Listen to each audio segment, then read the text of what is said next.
perempuan terhadap masyarakat atau apa sih peran perempuan itu di masyarakat, begitu secara garis besarnya. Jadi sebelum saya melontarkan beberapa pertanyaan kepada kakak, boleh nggak diceritakan perkenalan diri dah dulu dari kakak sendiri. Silakan. Terima kasih atas waktunya. Jadi perkenalkan, saya Zahratul Ma'aduma, biasa dipanggil saya juga. Kalau berkaitan dengan kontribusi dalam segi apa dulu?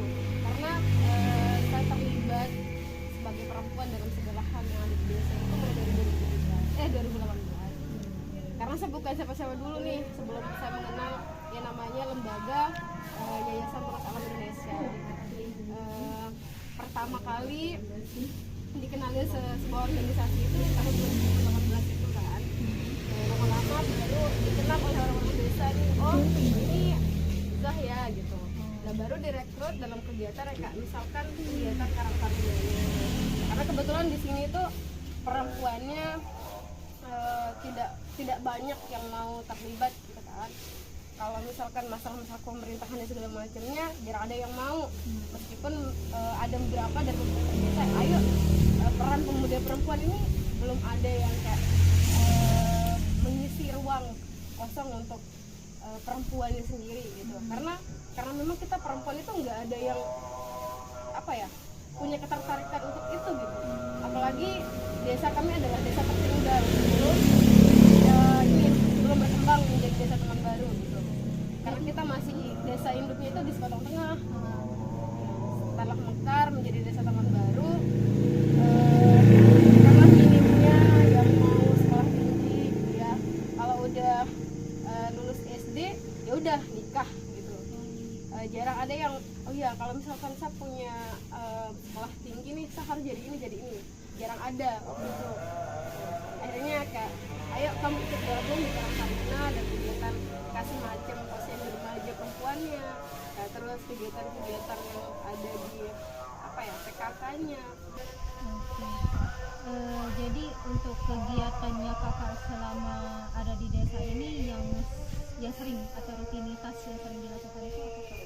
Kebetulan semenjak kami dikenalkan oleh desa itu, sampai membentuk sebuah lembaga komunitas perempuan dan anak tingkat desa. Nah jadi di situ peran aku tuh sebagai ketua untuk merekrut orang-orang atau perempuan-perempuan atau anak muda yang mau menyuarakan dalam isu stop perkawinan anak dan kekerasan terhadap perempuan dan anak.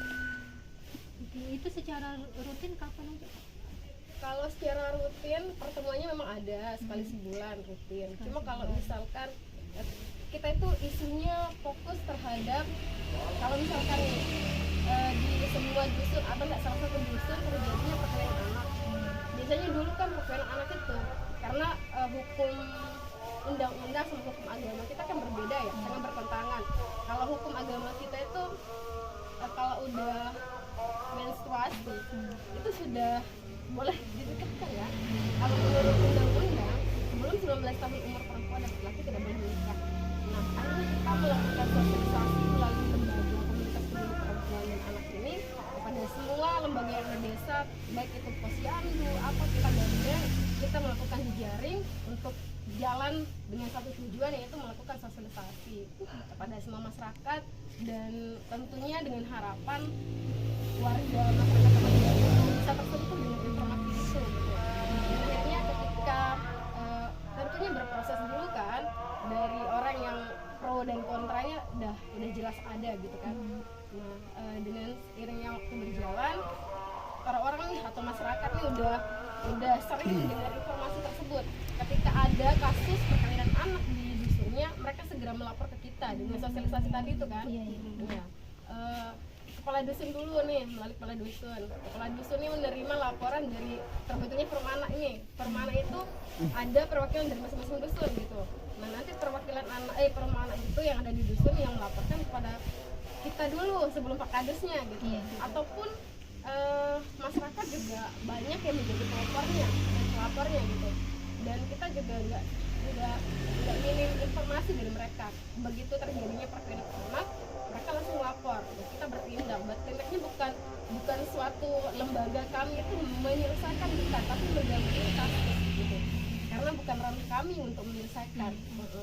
Jadi kalau misalkan ada perkawinan anak, mereka melapor, kita membantu untuk menyelesaikan kasus itu. Kalau memang kasus itu bisa dicerai, bisa dipisahkan, nah terpisahnya anak untuk tidak mengulang terjadinya perkawinan anak tersebut, maka kita lembaga desa itu, lembaga saya maksudnya melakukan jejaring dengan orang-orang provinsi maupun kabupaten untuk anak ini atau korban perempuan ini, untuk kita pisahkan untuk bisa mendapatkan apa ya istilahnya pendampingan psikolog gitu.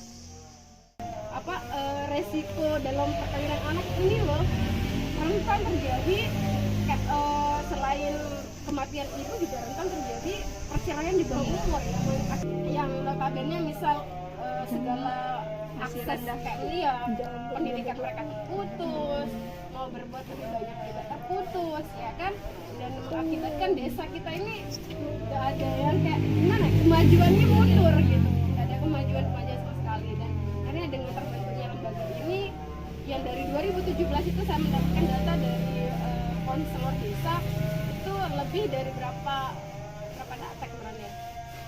Nah, dan setelah mulai dari 2019 sampai 2022 ini, kalau 2022 belum ada pernikahan perkawinan anaknya, masih nol data ya. Yang awalnya 2017 itu masih puluhan gitu. Itu adalah sebuah perubahan menurut saya, yang awalnya masih puluhan terjadi perkawinan anak, setelah adanya komunitas ini mulai berkurang. Berarti berefek banget ya. Gitu. Untuk kegiatan komunitas ini apa aja sih tantangan atau hambatan kegiatannya? Iya. Kalau kegiatannya selain sosialisasi, kami juga melakukan kolaborasi sama PKH Keluarga Harapan gitu kan. Nah, Keluarga Harapan ini, orang-orang PKH ini dia menekan kepada ibu-ibu siapapun yang menikahkan anaknya di bawah umur, maka dia terancam untuk tidak mendapatkan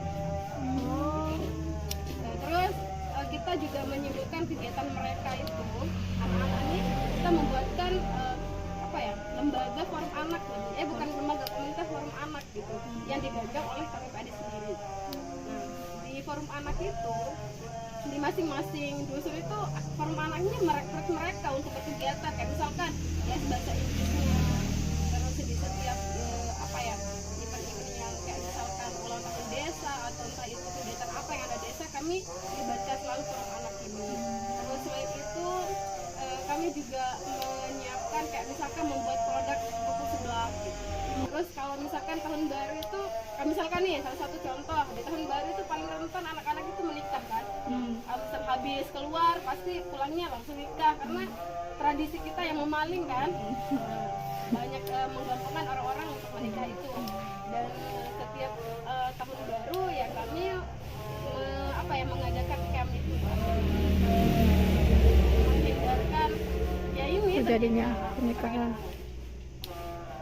Maaf Kak, yang fokusan pertanyaan saya tadi, apa sih yang menjadi tantangan dan hambatannya selama Kakak berkegiatan ini, misalkan tidak diterima Kak, atau ada gimana banyak penolak berdiri gitu.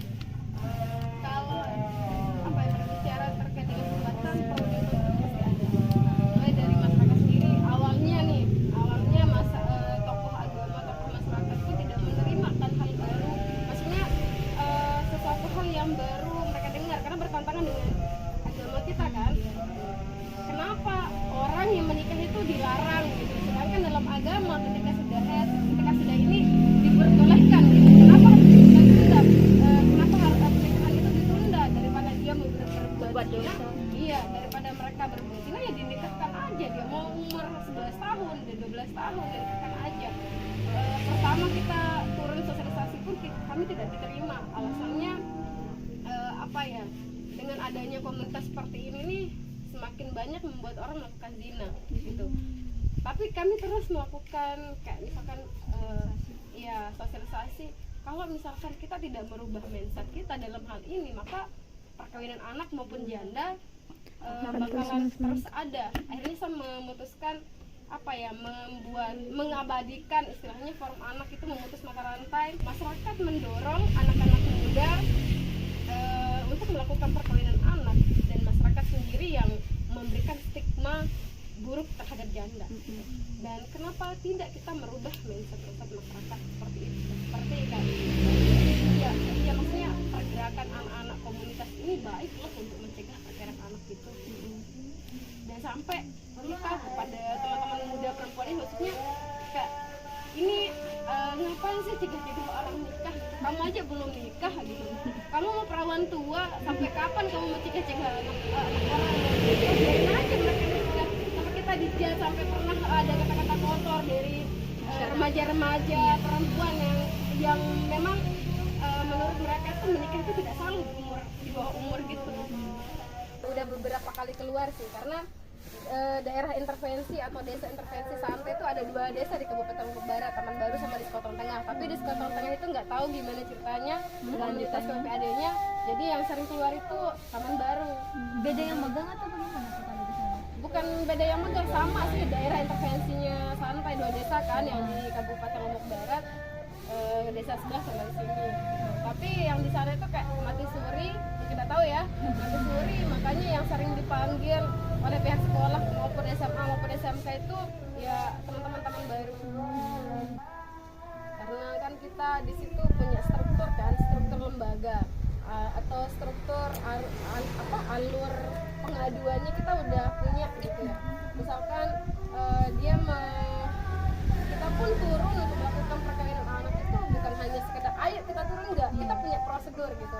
Kayak gimana itu? Prosedurnya gini, kita nggak mungkin kan anak-anak kan kalau misalkan menghadapi orang tua pasti kan untuk melerai anaknya dari dua pihak dari dua belah keluarga perempuan dan keluarga laki. Nggak mungkin kita anak-anaknya turun langsung kamu nggak boleh nikah ya mungkin. Kita punya prosedur turunnya juga. Misalkan nih kami menerima laporan itu, dan cara kami untuk bisa turun terjun ke tempat itu ya harus didampingi oleh Babit Kaptipmasnya, harus didampingi oleh ketua BPD-nya, harus didampingi oleh salah satu pemerintah desa gitu. Nanti di situ ada peran siapa yang menjelaskan, atau kita juga didampingi oleh Pak Kadus. Ya, kalau misalkan bahwa kita di desa ini ada peraturan undang-undang terkait dengan perlindungan anak gitu, nggak boleh menikah sekian-sekian, kita juga punya prosedur itu. Strukturnya juga ada ketua, ada wakil ketua, ada sekretaris, ada bendahara, ada penanggung jawabnya. Penanggung jawabnya apa itu? Penanggung jawabnya itu ya kepala desa sendiri atas penanggung jawab lembaga. Misalkan terjadi sesuatu hal ini kepada kita, tidak ada perlindungan secara ini kan, misalkan kita diancam nih, kita juga pernah turun nih, saya cerita sedikit, untuk melakukan pembelasan di Lombok Tengah. Kalau Lombok Tengah itu masih kental sama yang pakai parang-parang gitu kan. Ya, kita belum ngomong aja udah disediain ya sabit gitu. Ya sampai kalau sampai kamu bawa anak perempuan ini pulang, mati dah kamu dan bilang gitu kan. Tapi kita prosedur kita udah bener, kita jelasin kepada pihak laki-laki bahwa anak ini sudah dilindungi oleh undang-undang. Kami di desa sudah punya perdes terkait dengan perlindungan anak, perdes peraturan desa tentang perlindungan anak gitu. Kalau bapak berani menikahkan anak ini di bawah umur, kami akan melakukan ketegasan nih bahwa bapak akan dihukum. Dan kan kemarin kan sempat ya keluar undang-undang dari gubernur ya yang 6 tahun penjara, bukan 6 bulan penjara terus dendanya 100 juta itu, tapi dihapus kan. Tapi kita pakai modal itu, dan akhirnya ya udah, kalau memang nanti ada jodohnya mereka kembali, akhirnya kita bisa bawa pulang si ceweknya. Kebetulan ceweknya dari sini. Jadi kita punya prosedur, bukan kita aja yang turun, maksudnya tanpa prosedur sebenarnya. Kita udah dipersiapkan sama saat kita udah matang, ada jalur pengaduannya, strukturnya. Maka saya bilang perempuan itu adalah objek, ya karena apapun yang diperlakukan perempuan ya perempuan selalu salah gitu.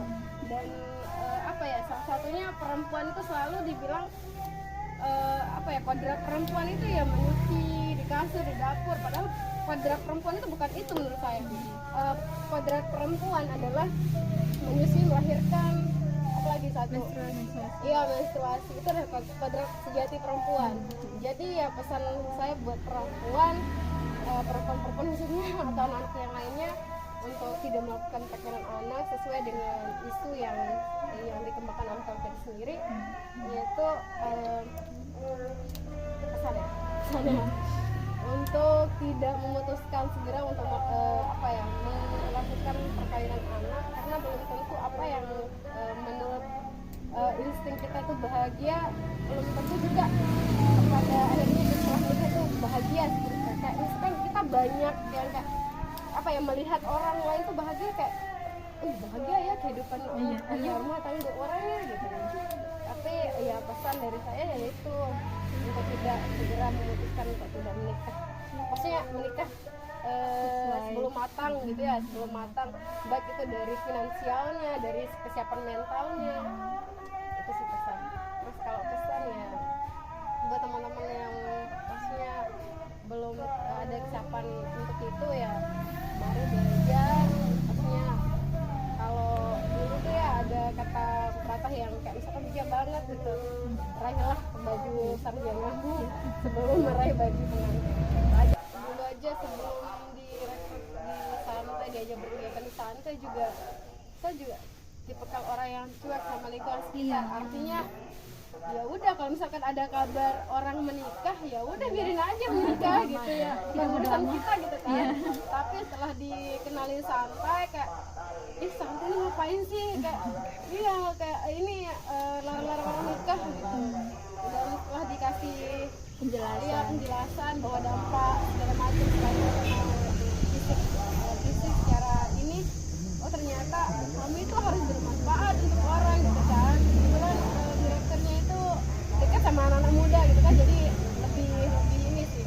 Oh iya, kenapa enggak sih kita yang berbuat di sini? Karena faktor pertama itu setelah saya pulang kuliah di sini rata-rata komunitas janda itu ya banyak banget. Ngumpulnya itu di satu tempat. Itu setiap sore ngumpulnya. Tapi sekarang alhamdulillah sih udah nggak ada janda, malah janda komunitas lain itu udah nikah lagi.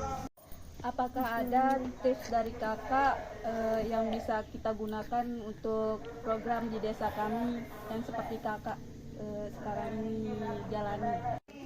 Kalau tips sih membuat komunitas itu bukan suatu hal yang mudah sih menurut aku, karena ketika kita sudah berani membuat komunitas, artinya kita sudah berani bertanggung jawab atas segala hal yang terjadi atau konsekuensi yang terjadi di komunitas itu. Ada penanggung jawabnya. Kalau memang kita kan jumlah mudanya itu udah naik turun ya, daun. Apalagi yang paling sering itu adalah daunnya. Apalagi kalau misalkan kita di komunitas itu adalah banyak otak, banyak kepala. Artinya di situ juga banyak ide, banyak gagasannya yang kadang membuat kita kayak adu-adu mulut gitu kan, kayak nyerah dalam komunitas itu pernah. Cuman dulu aja kita kalau misalkan nggak ada santai yang membantu komunitas ini dan tidak menjadikan desa kami adalah salah satu desa intervensi mereka, mungkin tidak akan pernah terjadi sebuah lembaga yang ada di desa gitu. Dan banyak banget pengaruh santai di desa sehingga lembaga ini bisa terbentuk di desa Taman Baru. Pertama, yang awalnya memang kita berkegiatan itu memang sama sekali nggak ada kegiatan di ruang, dan akhirnya dengan dorongan konselor kami, pembina kami, akhirnya lembaga itu bisa mendapatkan uang insentif